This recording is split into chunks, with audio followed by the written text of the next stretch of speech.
안녕하십니까. 전북권 뉴스입니다. 6.13 지방선거가 꼭 한 달 앞으로 다가오면서 선거 열기가 뜨거워지고 있습니다. 민주평화당에서는 90여 명의 후보를 소개하는 출정식을 열고 유권자의 관심을 호소했습니다. 유룡 기자의 보도입니다. 민주평화당 지도부와 94명의 후보가 당원들 앞에 나섰습니다. 두 손을 치켜들고 지방선거 승리를 다짐합니다. 지도부가 총출동해 텃밭인 전북에서만큼은 낮은 지지율을 극복하고 집권 세력이 돼야 한다고 목청을 높였습니다.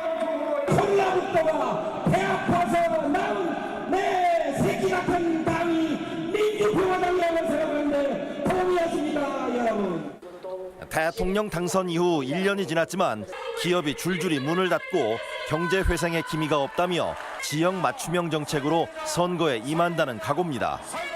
민주평화당을 살려내서 여당과 경쟁하게 만들어야 전국이 제 목소리를 내고 제 목소리를 챙기게 됩니다, 여러분.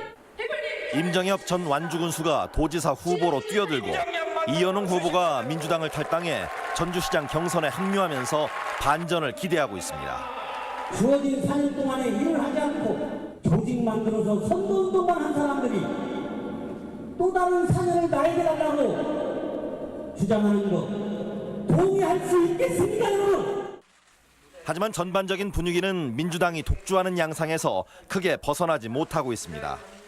민주당이 지금까지 확정한 공천 후보는 모두 184명, 민평당 후보 94명의 2배에 달하고 바른미래당 후보는 20명으로 후보 발굴도 어려운 형편이어서 쏠림 현상은 확연합니다.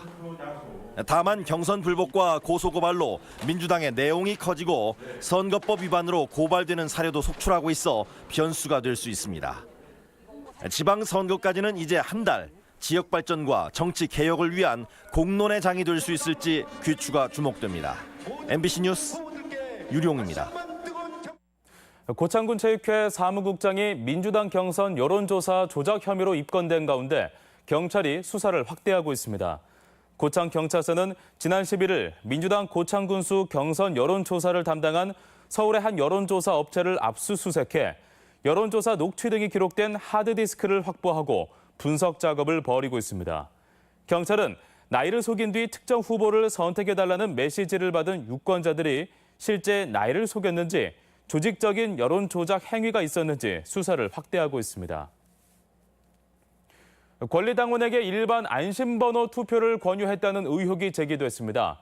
전라북도 선관위는 최근 민주당 군산시장 당내 경선에서 권리당원도 안심번호 투표가 가능하다는 문자 메시지를 유권자 만여 명에게 발송해 거짓 응답을 권유한 혐의로 예비 후보와 선거운동원을 검찰에 고발했습니다.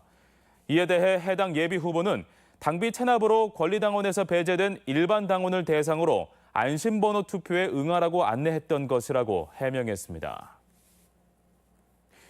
막대한 혈세가 투입된 군산 하수관거 사업은 몇 해 동안 공사비 부풀리기 의혹이 끊이지 않았습니다. 군산시장에 도전하는 후보들은 BTL 하수관거 사업에 대해 어떻게 생각하는지 들어봤습니다. 박찬익 기자입니다. 7년 전 준공된 군산 BTL 하수관거. 빗물과 오수관을 분리하는 사업으로 준공 도면이 실제 현장과 달라 공사비를 부풀린 사기 시공 혐의로 검찰 수사를 2차례나 받았습니다. 앞서 경찰 수사에서 최소 3km 관로와 배수설비 400개가 누락된 것으로 밝혀졌지만 군산시는 그동안 시행사를 사법기관에 고소조차 하지 않았습니다. 그럼 군산시 자산인 하수관거가 어떻게 시공되는지 전수조사를 할 생각이 있는지 물었습니다. 이근열 후보를 제외한 모든 후보들이 대체로 전수조사가 필요하다고 공감했습니다.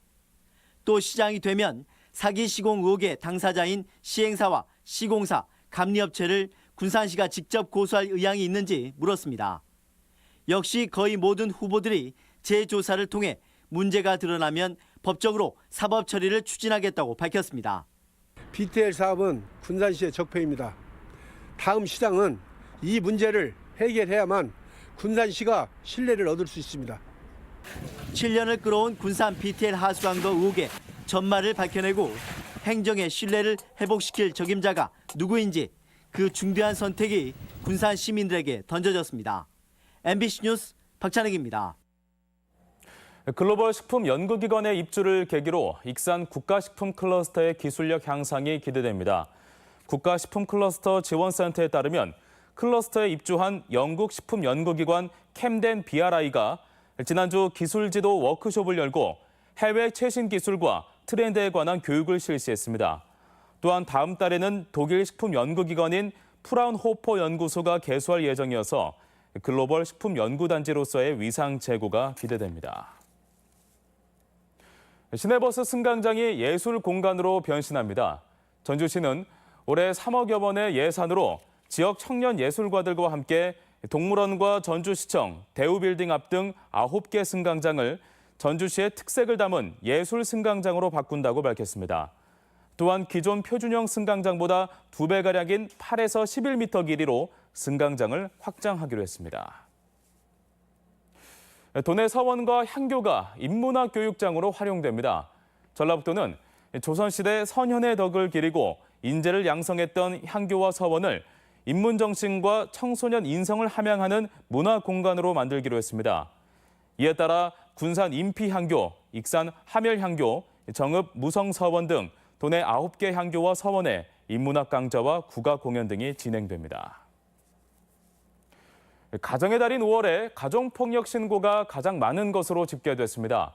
전북지방경찰청에 따르면 지난해 접수된 가정폭력 신고 건수는 7천여 건으로 이 가운데 10%인 700건가량이 5월에 집중돼 1년 중 가장 신고 건수가 많았습니다. 경찰은 가정폭력에 대한 처벌 기준과 강도를 높여 솜방망이 처벌 논란을 줄여나갈 계획입니다. 해상 사고를 예방하기 위한 낚싯배 특별 단속이 이루어집니다. 부안해양경찰서는 봄철 바다낚시 성수기를 맞아 낚싯배 이용객이 증가하고 있다며 일제 점검에 나서기로 했습니다. 전북권 뉴스였습니다.